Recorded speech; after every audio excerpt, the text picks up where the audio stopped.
I want to talk about two things today.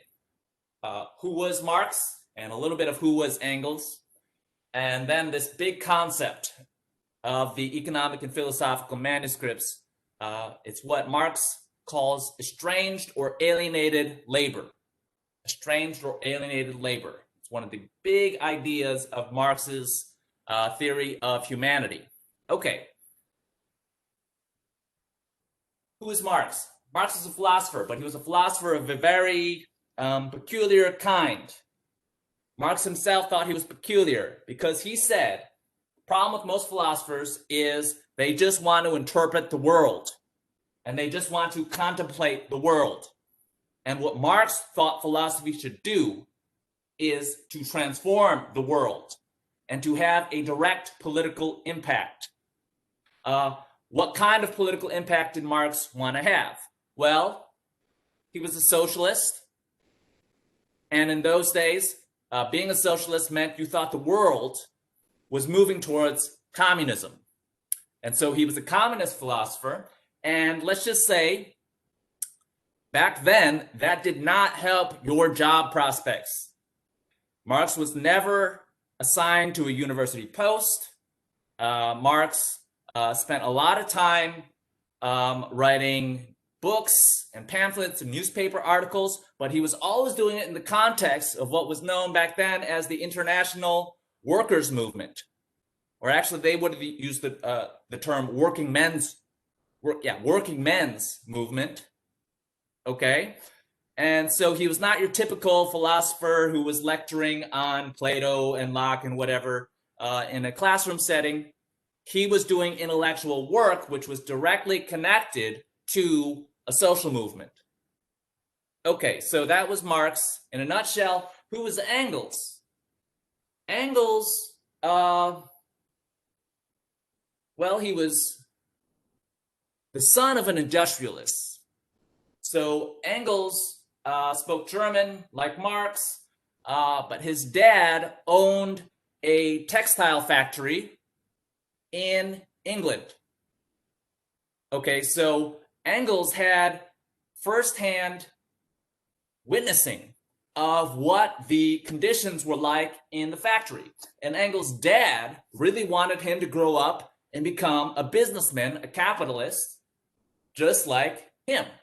Except Engels was seeing something very different than what his father was seeing, because he basically thought that the workers were being exploited. That's a technical term, but in ordinary language, he thought that the workers were getting screwed. They were getting an unfair deal, a raw deal. And Engels was not actually trying to become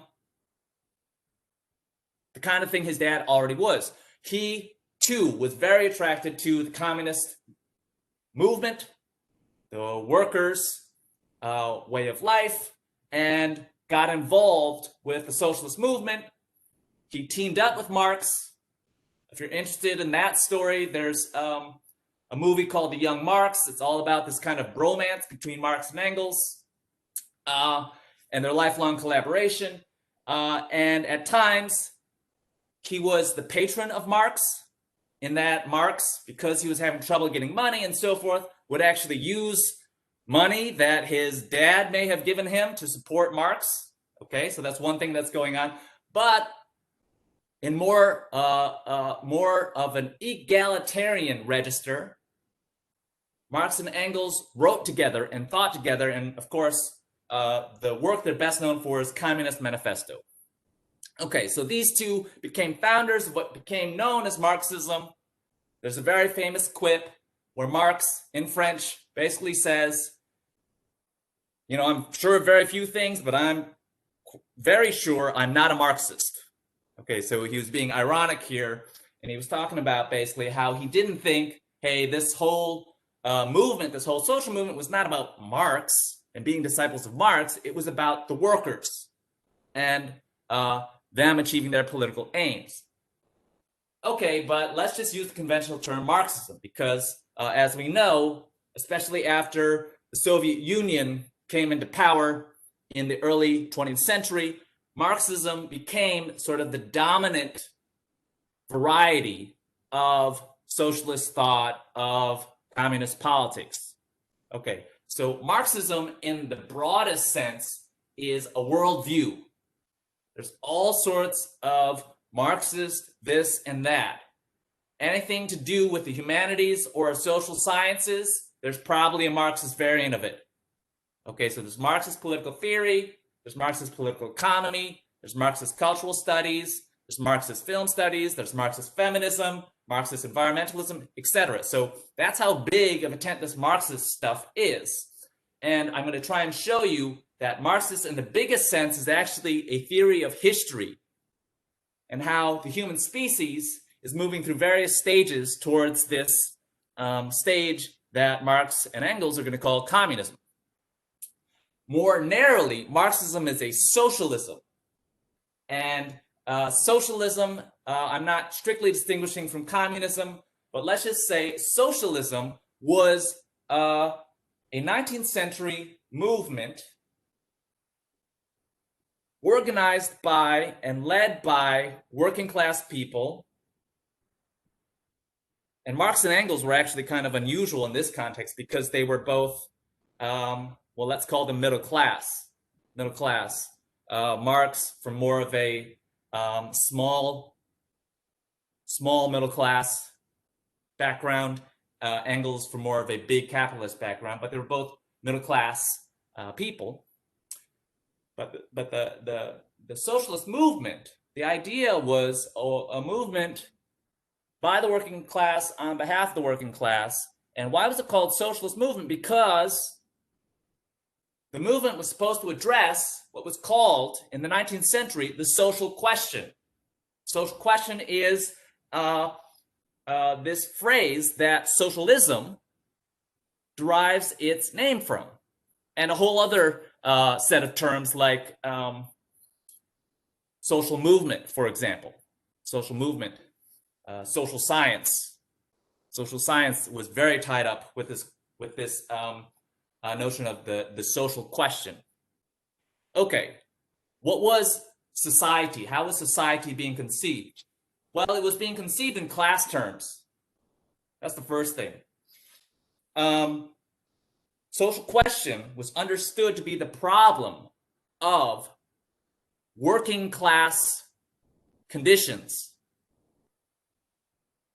Conditions in the factory, conditions in working class neighborhoods. So the working and living conditions of these industrialized working classes. So we're not talking about the workers out in the countryside. We're talking about workers in big cities like London and Manchester. And as I mentioned, Engels himself was the son of a big industrialist. His dad had a textile factory. That means a cotton making factory outside of Manchester. So this is not Wollstonecraft. This is Engels making firsthand observations of a town he knows quite well. So he goes through and he talks about the environmental pollution that comes from these textile mills. He talks about how the skies have been kind of smogged over. He talks about how closely the workers are packed into these tenements, these apartments, and the uncleanliness of it, and all that. Okay, and what is Engels trying to say? He's saying, such as the old town of Manchester, and on reading my description, I'm forced to admit that instead of being exaggerated, it is far from black enough to convey a true impression of the filth, ruin, and uninhabitableness. It's not fit for habitation. The defiance of all consideration of cleanliness, ventilation, and health, which characterize the construction of this single district, this working class district, containing at least 20 to 30,000 inhabitants. And such a district exists in the heart of the second city of England, the first manufacturing city of the world. If anyone wishes to see in how little space a human being can move, how little air, and such air he can breathe, how little civilization he may share and yet live, it is only necessary to travel hither. True, this is the old town, And the people of Manchester emphasize the fact whenever any one of them mentions to them the frightful conditions of this hell upon earth. But what does this prove? Everything here which arouses horror and indignation is of recent origin, belonging to the industrial epoch. In other words, if there is a hell on earth, don't blame the devil.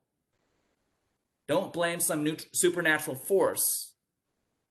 These conditions of living, these conditions of working, these are of recent origins. They come from modern times, the times that Marx and Engels were living through. And the basic idea of the social question is that these conditions of the working class were socially constructed. They were politically determined. They were not inevitable. They were not natural results of scarcity or something like that. Okay, so the idea is the social question is the product of society. The social question is the product of politics. Okay. The social movement then is what is supposed to address the social question. It is working classes organizing themselves to achieve certain goals. Some of these goals are reformist. Reformist goals stay within the basic framework of the capitalist economy. So, for example, getting more wages, higher wages for a shorter working day.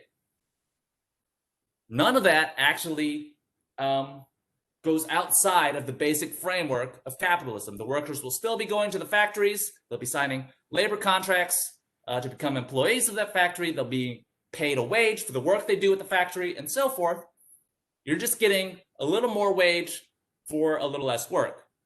Okay, and then of course there were revolutionary socialists. Marxism was revolutionary socialism because the basic idea is you have to go beyond the framework of the current capitalist economy. There's a stage after capitalism. There's a way of organizing the economy, which is, let's call it after capitalist, post-capitalist. Okay, and that's the basic idea. And there you're basically trying to set up an entirely new economic framework. Okay, and we'll talk more about that when we get to the manifesto. So let me move on. What is the big problem for Marxism? What is the big problem for Marx? And there's a reason I start with these economic and philosophical manuscripts. Because the concern of Marx in these manuscripts is very much like the concern of Engels in that passage I read for you, where he's talking about the condition of the Manchester working class. It was concern with how this kind of splendid and very wealthy industrial civilization was taking a toll upon the workers who generated that wealth and splendor and abundance.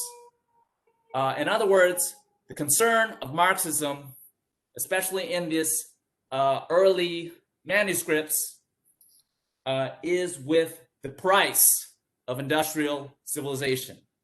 This kind of hidden costs, we could call it.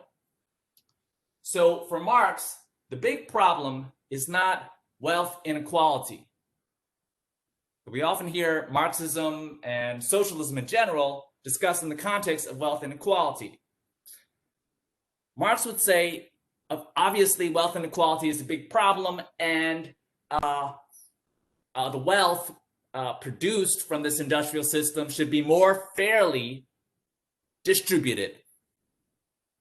And Marx would even say redistributed, because the idea is the distribution currently in place is not fair, it's not just. Okay, but Marx would say that the real problem is not distribution. The real problem is production. The real problem is how class relations are organized. The real problem is what happens in the realm of production, what happens on the factory floor.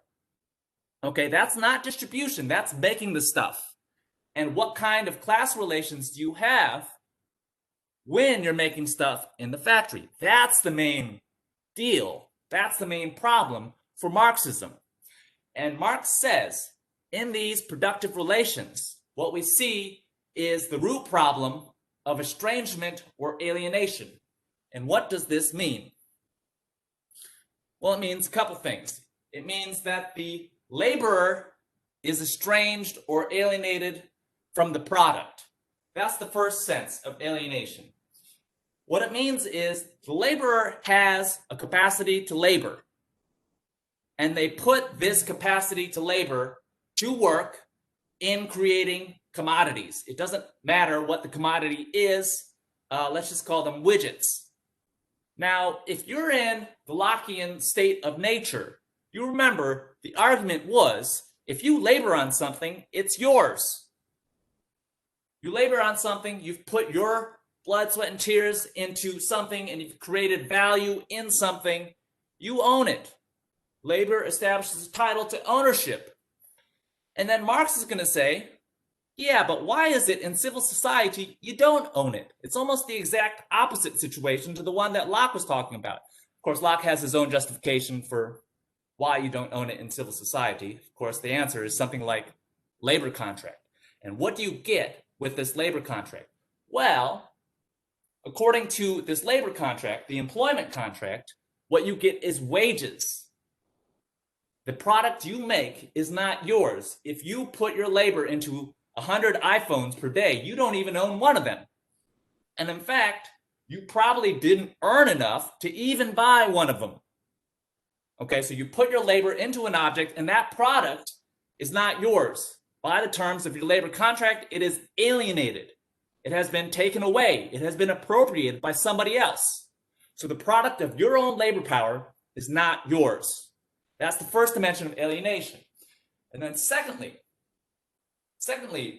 Marx says, the fact that you are not the owner of the product of your own labor is a symptom of a yet deeper problem, which is that the entire production process is not under your control. It's under the control of somebody else. Somebody else set up the work process in the factory. Somebody else is telling you how you will expend your labor every day when you punch into that factory, when you do the work card or whatever, however the capitalist tracks your time. Okay. One of the distinguishing features of the industrial system, this is what they called manufacturing system. Back in the 19th century, industrial system, a little later, 20th century, but the terms are pretty much interchangeably, is the use of technologies. Use of technologies. So one of the reasons this system, this industrial system, was able to produce so much and so efficiently is because of machine labor.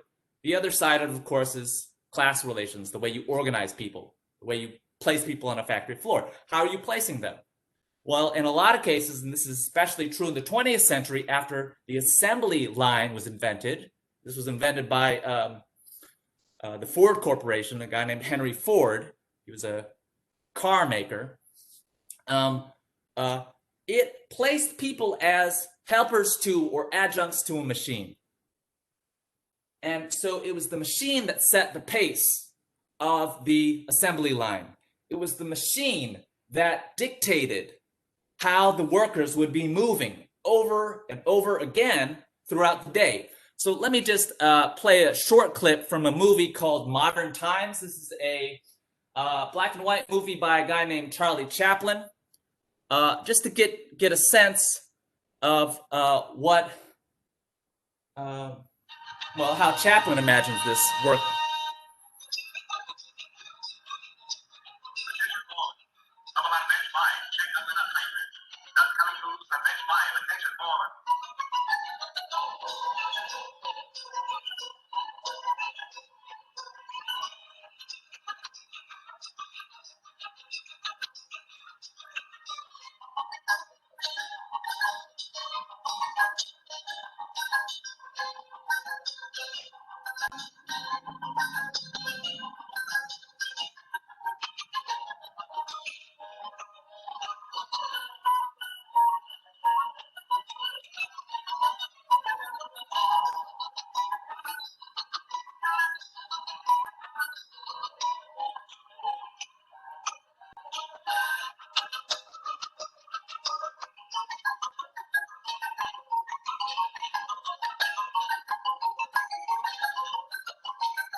5, more speed, 4, 7.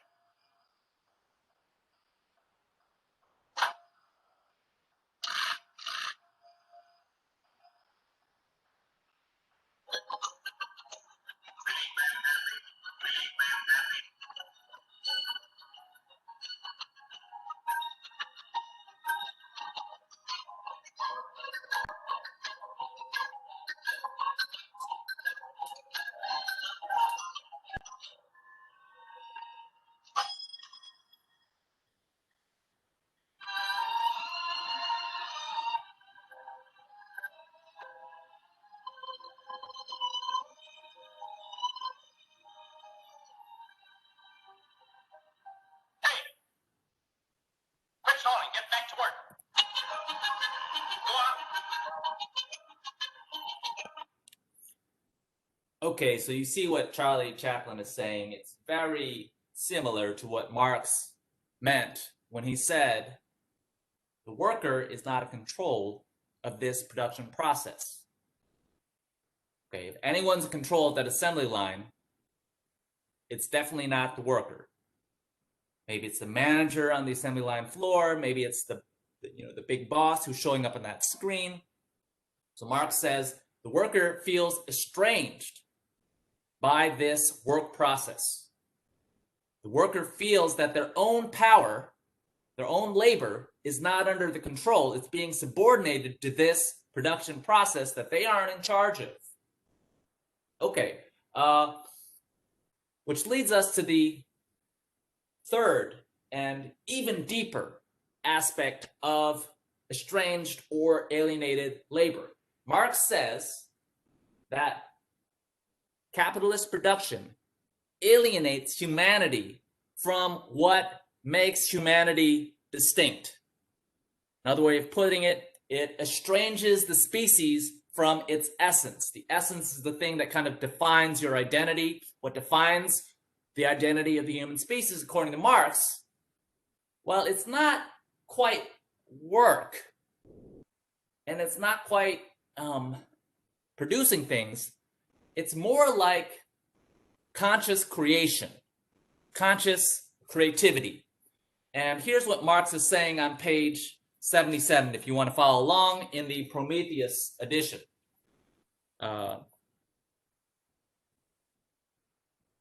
In creating an objective world by his practical activity, in working up inorganic nature, man proves himself a species being. All this means is it's through building up a world, an artificial world, that humankind demonstrates what its species is all about. What is species being? It's a being that treats the species as its essential being, or treats itself as a species being. Once again, Marx is just saying conscious creation is what makes us human. Admittedly, animals also produce. They build themselves nests, dwellings, like the bees, beavers, ants, etc. But an animal only produces what it immediately needs for itself or its young. It produces one-sidedly.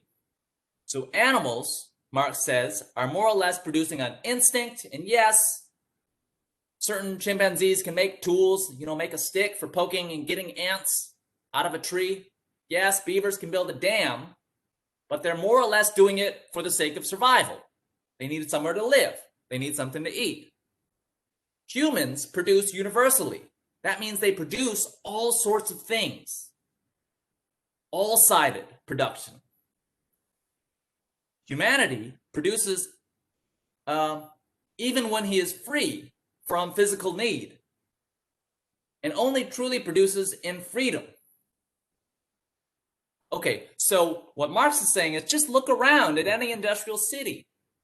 The roads, the factories, the museums, the dwellings, okay? And not just the physical things. It produces this whole system of government, and this whole economic system, this whole cultural system. Okay, so it produces relations between peoples. Okay, and all that is the result of conscious creation. Conscious creation. So it's kind of like Marx is saying, we use our reason as well as our ability to labor. And if you put that together, what you have is the potential to consciously create. And the problem is capitalism for Marx takes what is highest in us, this ability to consciously create.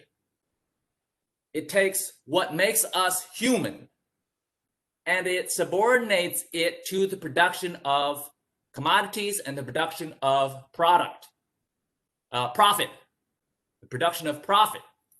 And so what Marx is really saying is that alienated labor is dehumanizing for the worker. This brings us to the last aspect of estranged labor. Marx says that when you live in a society based on estranged labor, all social relationships are estranged.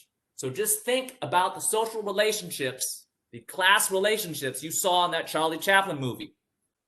The worker is not seen as a human being.